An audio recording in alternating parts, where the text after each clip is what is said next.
امام حسین علیہ السلام کی ولادت 3 شعبان 4 ہجری مدینے میں ہوئی۔ جیسے ہی مولا علی اور بی بی فاطمہ زہرا کو اللہ نے امام حسین عطا کیا تو جبریل امین آسمان سے حسین نام لے کے حضور محمد مصطفیٰ صلی اللہ علیہ وآلہ وسلم کی خدمت میں حاضر ہوا اور عرض کرنے لگا، یا رسول اللہ نے آپ کو ایک نواسہ عطا کیا ہے اور اللہ کی مرضی یہ ہے کہ آپ اس کا نام حسین رکھیں، اور یہ وہی نواسہ ہے جو اللہ کے دین کے لیے اپنا سب کچھ کرب و بلا میں قربان کرے گا، اور اس کی قربانی کے بعد ہی رہتی دنیا تک اللہ کا دین باقی رہے گا۔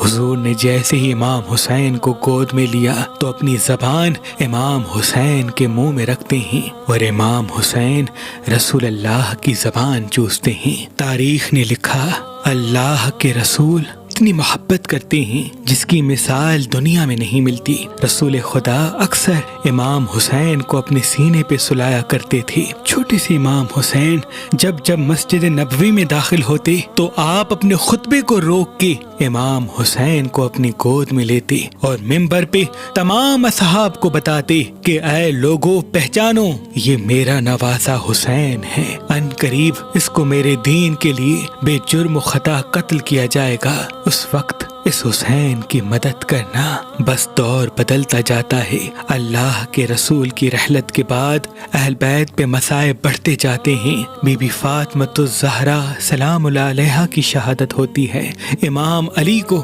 مسجد کوفہ میں شہید کیا جاتا ہے، امام حسن کو بھی زہر دیا جاتا ہے، اور جب سن 60 ہجری کا سورج طلوع ہوتا ہے تو یزید پوری دنیا کے سامنے اللہ کے دین اسلام کا انکار کرتا ہے، وہ قرآن کی توہین کرتا ہے اور یہ کہتا ہے کہ میں محمد بن عبداللہ کے دین کو نہیں مانتا، اور اس وقت وہ دنیا کا سب سے بڑا بادشاہ ہوتا ہے جس کی حکومت 3 بر اعظم پہ پھیلی ہوتی ہے۔ پوری دنیا ظالم بادشاہ کے ظلم کی وجہ سے خاموش رہ جاتی ہے۔ اتنے میں امام حسین علیہ السلام مدینے سے یہ آواز دیتے ہیں کہ اے یزید، تو جھوٹا ہے، میرا نانا حضرت محمد مصطفیٰ صلی اللہ علیہ وآلہ وسلم اللہ کا رسول ہے اور قرآن اللہ کی کتاب ہے، اور اگر اس بات کو بتانے کے لیے مجھے قربان بھی ہونا پڑے تو میں پیچھے نہیں ہٹوں گا۔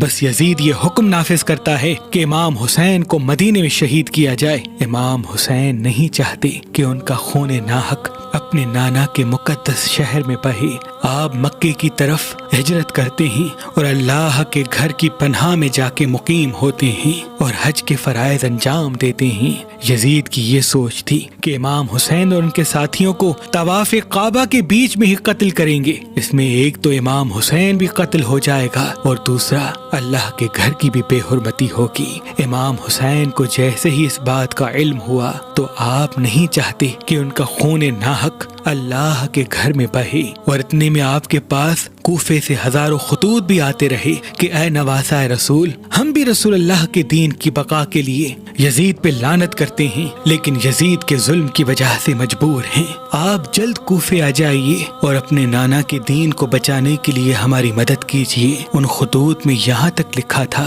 کہ اے حسین، اگر آج آپ ہمارے پاس نہیں آئیں گے تو روز محشر ہم آپ کے نانا سے آپ کی شکایت کریں گے کہ دین مٹتا رہا اور امام حسین مکے میں مقیم رہے۔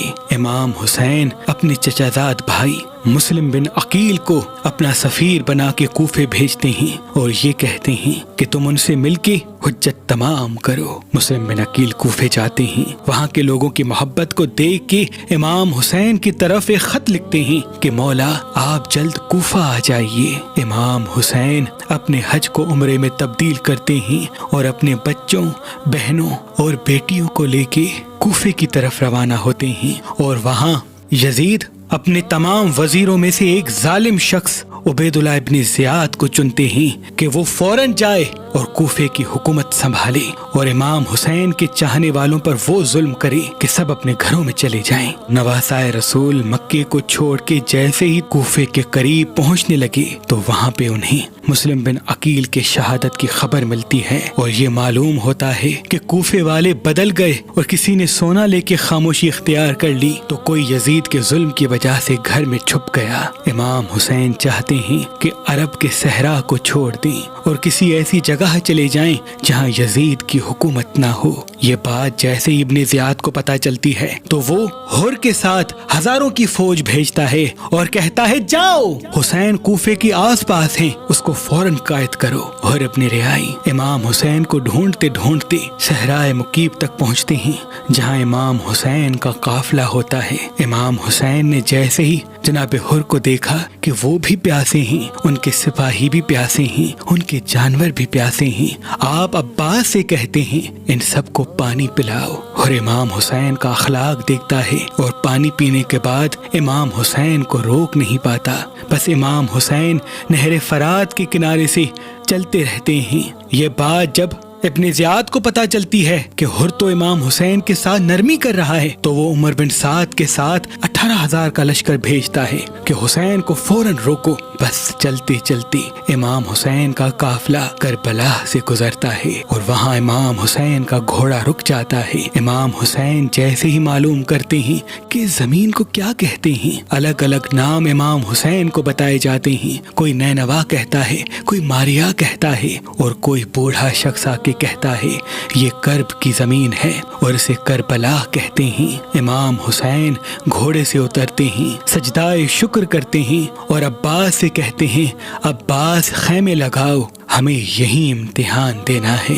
2 محرم 61 ہجری کو امام حسین کربلا پہنچتے ہیں اور یزید کے سپاہی امام حسین کے خیمے دریا سے دور لگواتے ہیں تاکہ جب ہمیں حسین کا پانی بند کرنا پڑے ہم بند کر سکیں۔ امام حسین صبر کرتے ہیں اور اپنے خیمے نہر فرات سے دور لگواتے ہیں۔ بس 7 محرم کو امام حسین اور ان کے بچوں کا پانی بند کر دیا جاتا ہے۔ خیمے میں تمام بچے پیاسے ہوتے ہیں اور وہاں فوج یزید دن بدن بڑھتی جاتی ہے۔ کبھی 25,000 کا لشکر فوج میں شامل ہوتا ہے، کبھی 15,000 کا لشکر فوج میں جمع ہوتا ہے۔ امام حسین کے بچے دیکھتے رہتے ہیں کہ چاروں طرف سے ان کو گھیرا جا چکا ہے۔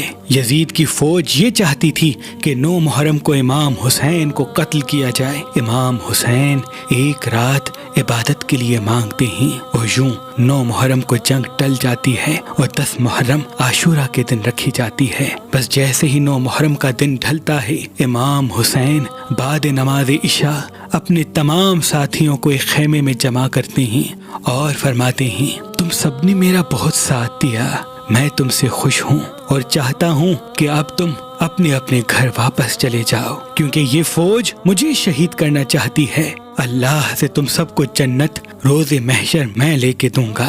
سب امام حسین کے ساتھی خاندان کے افراد ادھر ادھر دیکھتے ہیں کہ یہ ہمارے مولا نے کیا کہہ دیا۔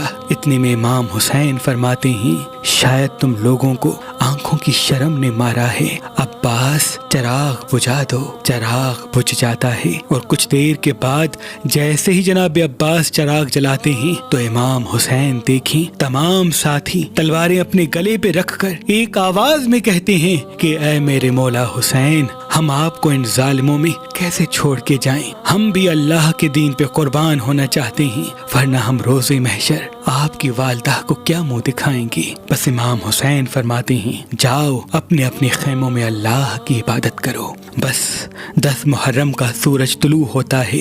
جناب ہر جیسے یہ سمجھتے ہیں کہ اب امام حسین کو شہید کیا جائے گا، آپ بعد نماز فجر امام حسین کے قدموں میں آ کے گر جاتے ہیں، معافی طلب کرتے ہیں اور فرماتے ہیں اے نواسہ رسول، مجھے معاف کر دیجیے گا، میں نے سب سے پہلے آپ کا رستہ روکا تھا۔ امام حسین اسے معاف کرتے ہیں اور کہتے ہیں اے ہر، تو آزاد ہے اور تیری جنت کی ضمانت میں دیتا ہوں، چلا جا۔ جناب ہر کہتے ہیں آپ کو ان دشمنوں میں چھوڑ کے میں کیسے جاؤں؟ مجھے اجازت دیجیے تاکہ میں بھی اللہ کے دین پہ قربان ہو جاؤں۔ بس جناب ہر میدان میں آتے ہیں، شہید ہوتے ہیں، ان کے بچے بھی میدان میں آتے ہیں اور اللہ کے دین پہ قربان ہوتے ہیں۔ ایک ایک امام حسین کا اصحاب، چاہے وہ جناب جون ہو، حبیب ابن مظاہر ہو، شہید ہوتا جاتا ہے، یہاں تک کہ بنی ہاشم کے جوان بھی کربلا کی گرم زمین پہ سو جاتے ہیں۔ شہزادہ قاسم کی لاش میدان میں پامال ہو جاتی ہے۔ جناب عباس نہر کنارے بازو کٹوا کے شہادت کا جام پی لیتے ہیں۔ علی اکبر کو رن میں برچھی لگتی ہے اور امام حسین کے ہاتھوں میں تڑپ کے اپنی جان کا نذرانہ دیتے ہیں اور معصوم علی اصغر